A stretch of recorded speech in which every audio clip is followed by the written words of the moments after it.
Everyone, I'm going to show you how to set up your Verizon Wi-Fi extender, especially the E3200 model. You can install it either using a wired connection or wirelessly, depending on your setup. For a wired installation, start by connecting the Verizon router to a Coax outlet. If the Coax outlet is already in use the Coax splitter that comes in the box. Next, connect the Wi-Fi extender to another Coax outlet, preferably in an area where your Wi-Fi signal is weak.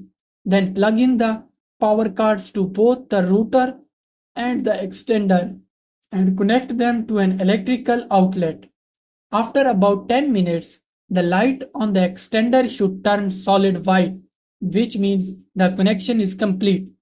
If you prefer wireless installation, make sure that your router and internet connections are working properly. Then plug the Wi-Fi extender into a power outlet near the router.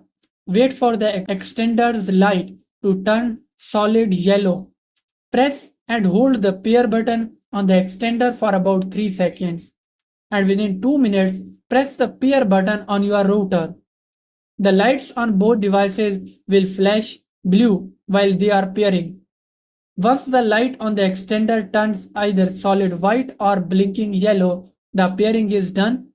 Wait about 10 minutes for the extender to fully connect and show a solid white light. After pairing, you can unplug the extender and move it to a location between your router and the area with the poor Wi-Fi coverage. Once logged in, go to the network settings. After that, your extender will be fully set up and ready to use. That's it. Thanks for watching.